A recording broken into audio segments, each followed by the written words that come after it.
Hi students, welcome back to political saviour. Last lecture में जो कि था हमारा लेक्चर 1 था, उसमें हम लोगों ने कंप्लीट कर लिया था डायलेक्टिकल मटेरियलिज्म। अब हमें पढ़ना है हिस्टोरिकल मटेरियलिज्म के बारे में। ठीक है, ये लेक्चर 2 होने वाला है मार्क्सिज्म का। तो हम लोग पढ़ेंगे हिस्टोरिकल मटेरियलिज्म होता क्या है। जैसे मैंने आपको लास्ट वीडियो में बताया था कि कोई भी चीज़, मतलब जब भी सोसाइटी में कभी भी चेंज होता है तो वो चेंज होता है मैटर के थ्रू। ठीक है, मैटर का मतलब होता है यहाँ पे फिजिकल मैटर। तो वही चीज़ है एवरी चेंज इन मटेरियलिस्टिक यानी फिजिकल मैटर। ठीक है, every change in physical things will be change to everything on the society, everything of the society. ठीक है, वही कोई भी चेंज सोसाइटी में जब आएगा, जब मैटर में चेंज आएगा या मैटर में चेंज आएगा, उसकी वजह से सोसाइटी में चेंज आएगा। दूसरा, the change in matter of economic condition is known as process of production और मीन्स ऑफ प्रोडक्शन। ठीक है, क्या है इकोनॉमिक मैटर। ठीक है, इकोनॉमिक कंडीशन में अगर मैटर की वजह से चेंज आता है तो उस कंडीशन को क्या बोलते हैं, प्रोसेस ऑफ प्रोडक्शन या मीन्स ऑफ प्रोडक्शन।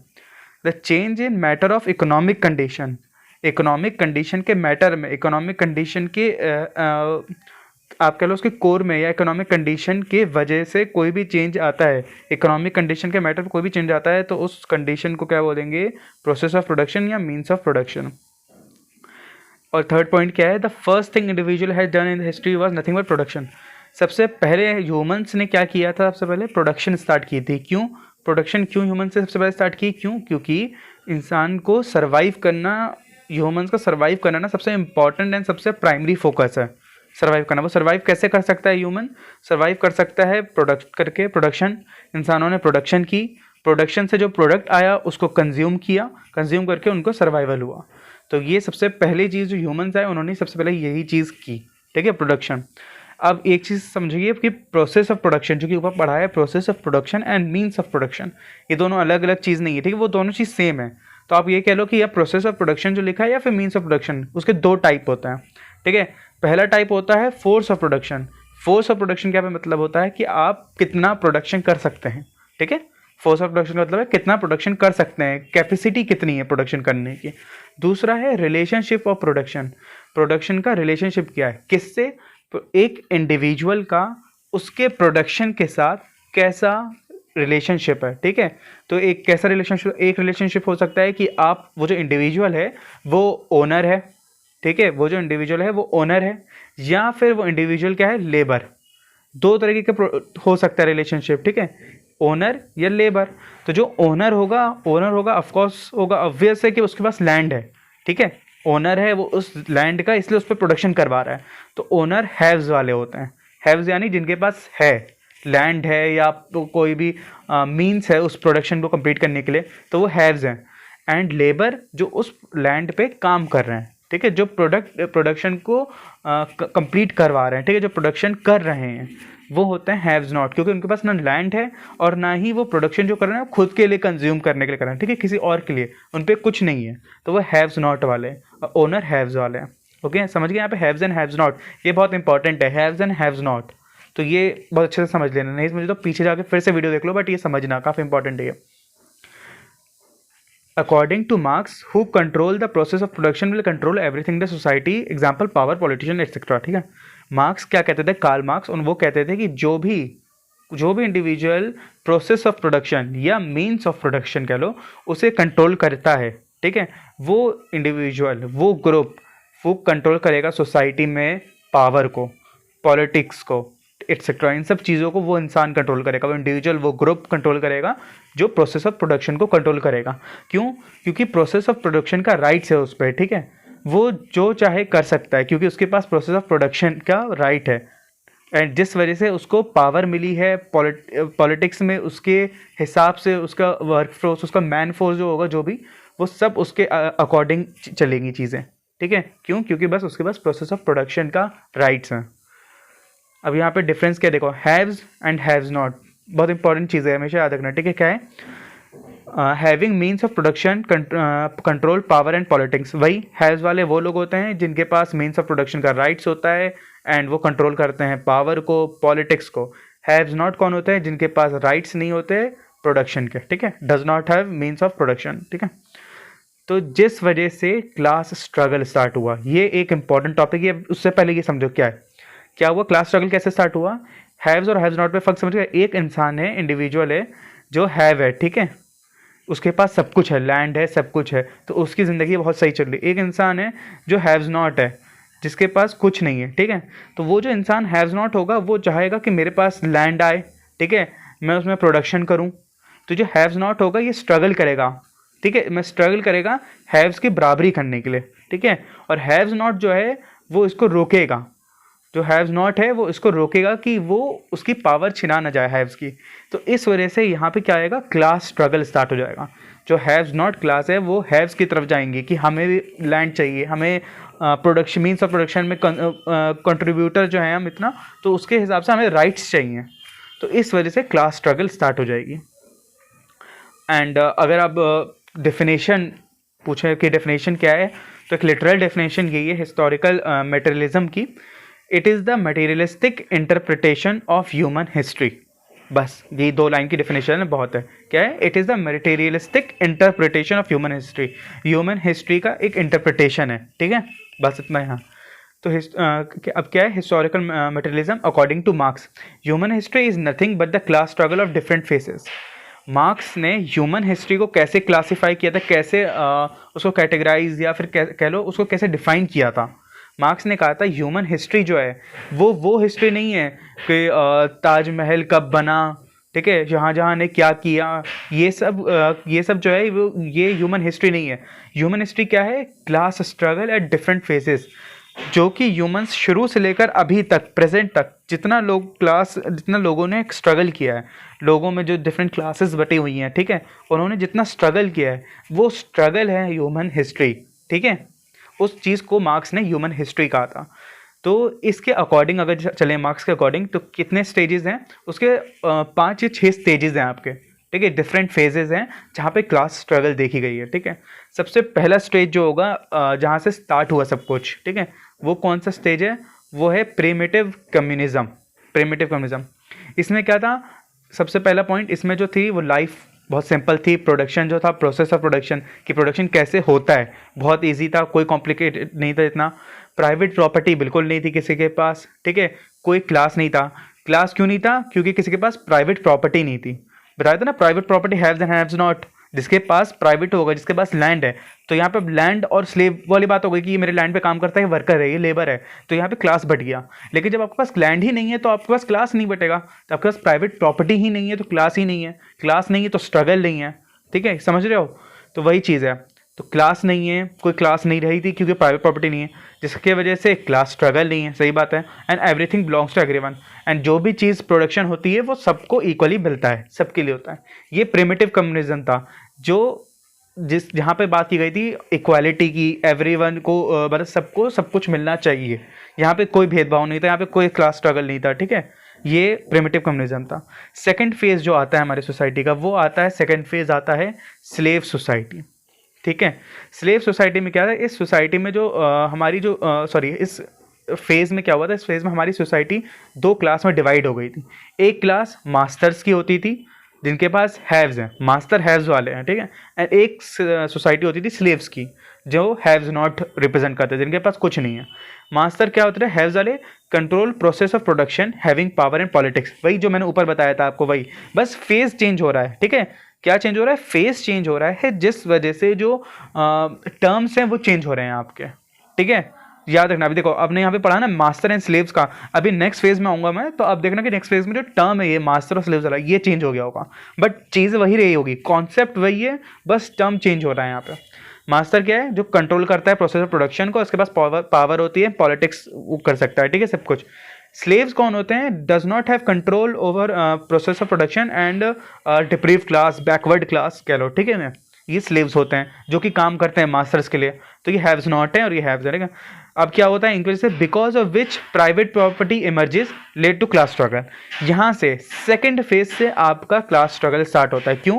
क्योंकि मास्टर्स आ जाते हैं, वहाँ पे ऐसे लोग आ जाते हैं जो प्राइवेट प्रॉपर्टी खरीद लेते हैं, कुछ प्रॉपर्टी अपनी खरीद ली एंड उस पर आप काम करवाने हैं। तो जो प्राइवेट प्रॉपर्टी आपने खरीद ली, जो आपने प्रॉपर्टी खरीद लिया, वो प्राइवेट हो गई क्योंकि आपने खरीद लिया, उस पर आप काम करवा रहे हो।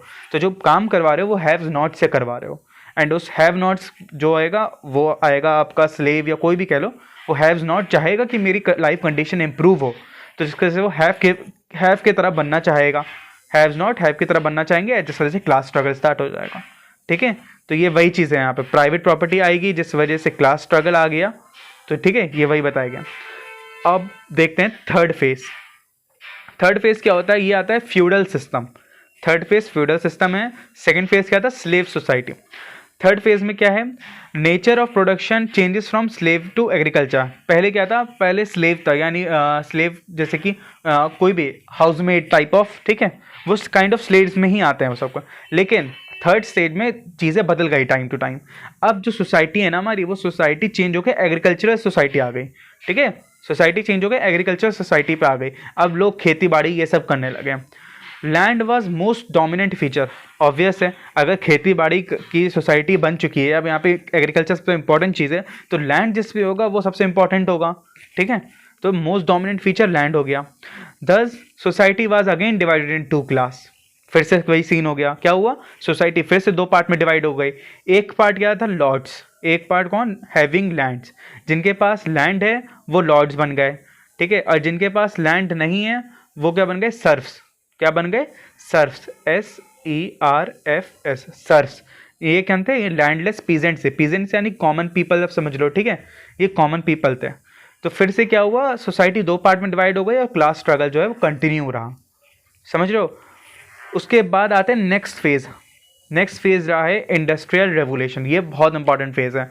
यहाँ पे आप समझ लो इंडस्ट्रियल रेवोल्यूशन को जैसे ना, जो गैप है वो बहुत ही ज़्यादा बढ़ गया था, ठीक है। फोर्थ फेज आता है हमारा इंडस्ट्रियल रेवोल्यूशन। इंडस्ट्रियल रेवोल्यूशन कब हुआ था, 1750 में स्टार्ट हुआ था, 1840 में ख़त्म हुआ था। ये इंडस्ट्रियल रेवोल्यूशन जो फर्स्ट रेवोल्यूशन आया था उसकी बात कर रहा हूँ मैं, ठीक है। फर्स्ट रेवोल्यूशन जो आया था वो 1750 से 1840 तक का था, ठीक है। और इंडस्ट्रियल रेवोल्यूशन को मार्क्स ने बहुत क्रिटिसाइज किया था, कहा था बहुत गलत है। क्यों गलत है ये सब अब बताऊंगा, ठीक है। क्या means of production from land to factories change which was machine based. क्या हुआ, पहले सोसाइटी, पहले जो एग्रीकल्चर लैंड था उसमें, जो एग्रीकल्चर लैंड में जो काम करते थे लेबर्स, ठीक है, स्लेव्स कह लो या फिर जो सर्व्स काम करते थे, अब वो सब हट गया। पहले उनको काम करके क्या फ़ायदा, मतलब उनको कुछ लैंड में कंट्रीब्यूशन मिल जाता था, जो मास्टर्स होते थे वो कुछ लैंड दे देते थे। बट यहाँ पे ऐसा नहीं है। अब यहाँ पे क्या हो गया है, अब जो ये जो लैंड है ये चेंज होकर, अब वो एग्रीकल्चर जो है वो चेंज होके फैक्ट्रीज में कन्वर्ट हो गया। फैक्ट्रीज में अब मशीन बेस्ड हो गया काम। तो मशीन बेस्ड जब काम हो जाएगा तो यानी यहाँ पे एम्प्लॉयज़, लोगों की ज़रूरत जो होगी, लोगों की ज़रूरत नहीं होगी, क्योंकि अब सारा काम मशीन से होता है। तो पहला अब जब मशीन से काम स्टार्ट हो गया है तो अब अनएम्प्लॉयमेंट बढ़ गया है, ठीक है। तो ये सब चीज़ जो थी ये कॉमन लोगों के बहुत ही अगेंस्ट में थी उनके, इसलिए मार्क्स ने इसको बहुत क्रिटिसाइज़ किया। प्लस मार्क्स की एक थ्योरी है एलियनेशन की, वो उसके बाद पढ़ाऊंगा आपको मैं, एलियनेशन, उसमें ये बहुत इंपॉर्टेंट रोल प्ले करेगा इंडस्ट्रियल रेवोल्यूशन। तो ये समझो, यहाँ पे समझना होगा आपको, ठीक है। चीज़ समझ गए क्या था कि फैक्ट्रीज में मशीन्स आ गई, जिस वजह से जो सर्व्स थे या फिर जो स्लेव्स थे उनका जो एम्प्लॉयमेंट था वो चला गया, वो अनएम्प्लॉयड हो गए क्योंकि मशीन्स काम कर रही हैं। जिसके वजह से अब यहाँ पे क्या है, give rise to capitalist system. Capitalist system आ गया क्योंकि वहाँ पे मशीन्स आ गई, फैक्ट्रीज आ गई, जिस वजह से वहाँ पे कैपिटलिस्ट सिस्टम अब डेवलप हो गया, जो कि अभी भी प्रेजेंट में भी कैपिटलिस्ट सिस्टम ही चल रहा है। यहाँ पे भी सोसाइटी जो है कैपिटलिस्ट सिस्टम में दो पार्ट में डिवाइड है। एक पार्ट है बोर्जियोसी की, ठीक है, बोर्जियोसी जो हैव्स वाले हैं, एक है प्रोलेटेरिएट जो हैव्स नॉट वाले हैं, ठीक है। दो पार्ट फिर से डिवाइड है। यहाँ पे क्लास स्ट्रगल कंटिन्यू है, क्लास स्ट्रगल बंद नहीं होगा, ठीक है। बस बंद कब था, तो प्रिमिटिव कम्युनिज्म में जब हमने पढ़ा था वहाँ पे कोई क्लास नहीं था। फिर यहाँ पे क्या होता है, यहाँ पे दो पार्ट आपने देख लिए, फिर से हैज़ एंड हैव्स नॉट क्या। Capitalist system is the ultimate destroyer of it self. ये सब मार्क्स ने कहा है, क्या है, कैपिटलिस्ट सिस्टम जो है खुद का डिस्ट्रॉयर है, ठीक है, अल्टीमेट डिस्ट्रॉयर है खुद का। Extreme competition will bring dissatisfactory in the society. अगर कंपटीशन जो ज़्यादा होगा, जिस वजह से जो एक्सट्रीम कंपटीशन होगा फैक्ट्रीज के बीच में, वो सोसाइटी में डिससेटिस्फैक्शन क्रिएट करेगा। क्यों, कैसे, the resources will be concentrated in the fewer hands. कैसे होगा, इस वजह से होगा कि जो रिसोर्सेज होंगे वो कुछ ही हाथों में कॉन्सेंट्रेटेड होगा, कुछ ही लोग उस रिसोर्सेज के कंट्रोल करते होंगे उस रिसोर्सेज का, वो इक्वली डिवाइड नहीं होगा, वो सबके लिए अवेलेबल नहीं होगा। तो जिस वजह से एक तरीके से रेवोल्यूशन स्टार्ट होगा और फिर से ये जो कैपिटलिस्ट सिस्टम है सब हट जाएगा। इसलिए मार्क्स ने यहाँ पे कहा है capitalist system is the ultimate destroyer of itself, खुद का। Large section of the society will become unemployed. Large section of the, मैंने बताया जैसे कि मशीन्स आ गई हैं, तो अब जो सोसाइटी में जो लोग हैं जो स्किल्ड बेस नहीं है, अनस्किल्ड हैं या सेमी स्किल्ड हैं, वो काम, सेमी स्किल्ड तो तब भी काम कर रहे हैं क्योंकि मशीन्स में ज़रूरत है सेमी स्किल्ड की, लेकिन अनस्किल्ड लेबर जो है वो अनएम्प्लॉयड हो जाएंगे। Gap between the rich and poor will increase, वही चीज़ मैंने बताया जैसे कि, तो वही अब रिच एंड पुअर का जो गैप है बीच में बहुत ज़्यादा इंक्रीज हो जाएगा।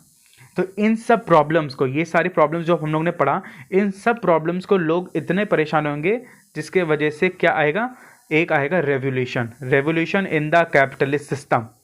ठीक है, इसमें क्या होगा, haves not will gain the victory, haves not class, ये क्या है, हैव्स नॉट क्लास जो होगी, ठीक है, जो ऑप्रेस्ड क्लास होगी, जिसको ऑप्रेसर्स ऑप्रेस कर रहे थे, जो ऑप्रेस क्लास होगी हैव्स नॉट वाली, वो विक्ट्री गेन करेगी इस रेवोल्यूशन में, because they are large in population. क्यों गेन करेगी, क्योंकि इनकी पॉपुलेशन बहुत ज़्यादा होगी। Without them the process of production are meaningless. अगर मशीन्स हैं बट मशीन पे काम करने वाले वर्कर ही नहीं है, मशीन पे काम करने वाले वर्कर ही नहीं, तो मशीन मीनिंगलेस है, मशीन यूजलेस है। मशीन के लिए काम कौन करेगा, मशीन पे काम कौन करेगा कि मशीन अपना काम करे, मशीन को भी तो देखने वाले लोग चाहिए ना। तो जब काम ही मशीन, जब लोग ही नहीं रहेंगे तो मशीन काम कैसे करेगी, इसलिए वो मीनिंगलेस है। ये समझ गए, ये था रेवोल्यूशन, ऐसे आएगा एंड इस वजह से आएगा। अब जो आता है फिफ्थ स्टेज, अब यहाँ पे ना फ्यूचर की बात हो रही है। अब ये कैपिटलिस्ट सिस्टम अभी चल रहा है हमारे अभी प्रेजेंट में, अभी हम लोग 2022 में वीडियोस बना रहा हूँ जो भी मैं, तो ये जो पूरे वर्ल्ड में कैपिटलिस्ट सिस्टम चल रहा है और कैपिटलिस्ट सिस्टम ही डोमिनेट कर रहा है। लेकिन फिर जब आएगा फ्यूचर तो उसमें क्या है, फिफ्थ स्टेज। फिफ्थ स्टेज क्या है आपका, डिक्टेटरशिप ऑफ प्रोलेटेरिएट। ठीक है, प्रोलेटेरिएट की dictatorship. Haves not will control means of production as well as distribution. ठीक है, हैव्स नॉट जो होगा वो डिक्टेटरशिप प्रोलेटेरिएट क्या है, हैव्स नॉट जो है, जो कि ऑप्रेस क्लास था, वो कंट्रोल करेगा प्रोडक्शन को और डिस्ट्रीब्यूशन को, वही कंट्रोल करेंगे। सोसाइटी क्या है, society will control means of production where everything will belong to. Society में जो भी प्रोडक्शन होगा, मीन्स ऑफ प्रोडक्शन, वो कंट्रोल करेगी सोसाइटी, एंड जो भी प्रोडक्शन है वो सबको बिलोंग करेगा, सबके लिए होगा, इक्वल होगा। ठीक है, there would be no private property, private property अब नहीं होगी, उस वजह से इक्वालिटी बढ़ जाएगी, क्योंकि प्राइवेट प्रॉपर्टी नहीं है तो कोई ऑप्रेस और ऑप्रेसर नहीं है, तो इक्वालिटी हो जाएगी। डिस्ट्रीब्यूशन जो होगा will not be according to ability but according to need. ये बहुत इंपॉर्टेंट पॉइंट है। क्या है, जो भी डिस्ट्रीब्यूशन होगा रिसोर्सेज का, वो किस बेसिस पे होगा, अकॉर्डिंग टू नीड होगा, ये नहीं अकॉर्डिंग टू एबिलिटी नहीं, कि कौन कितना कमा सकता है, इससे नहीं देखा जाएगा, किसको कितना ज़रूरत है ये मैटर करेगा। ठीक है, तो जब डिक्टेटरशिप आ जाएगी प्रोलेटेरिएट की, प्रोलेटेरिएट पता है आपको ना, ऊपर देखा ना, हैव्स नॉट वाले, हैव्स नॉट वाले, इनका जब डिक्टेटरशिप आ जाएगा, यहाँ पे डिक्टेटरशिप जो है ना, यहाँ पे इसको ऐसा मत देखो डिक्टेटरशिप यानी कुछ नेगेटिव सा, ये पॉजिटिव है। ठीक है, पॉजिटिव पॉइंट ऑफ व्यू से देखो इसको, डिक्टेटरशिप प्रोलेटेरिएट। तो जब वो आ जाएगा तो ऐसी ऐसी चीज़ें होंगी। सिक्स्थ स्टेज आएगा कम्युनिज्म का, इसके बाद वाला स्टेज जो भी फ्यूचर की बात, ये भी फ्यूचर का ही है। कम्युनिज्म में क्या होगा, कम्युनिज्म जब स्टेज आएगा तो gradually there would be no class, धीरे धीरे क्लास जो है वो आपकी खत्म होने लगेगी, और कम्युनिज्म आते ही पूरी क्लास खत्म हो जाएगी जब तक कम्युनिज्म आएगा, जिसकी वजह से कोई क्लास स्ट्रगल नहीं होगा, क्लास नहीं है तो क्लास स्ट्रगल नहीं है, जिसकी वजह से हिस्ट्री जो होगी वो एंड हो जाएगी वहाँ पे, क्योंकि क्लास स्ट्रगल, जैसे मार्क्स ने बताया था कि ह्यूमन हिस्ट्री क्या है, ह्यूमन हिस्ट्री, ह्यूमंस की हिस्ट्री क्या है, ह्यूमंस क्लास का स्ट्रगल है at different phases of time. तो जब स्ट्रगल ही नहीं आएगा तो एंड ऑफ हिस्ट्री हो जाएगी।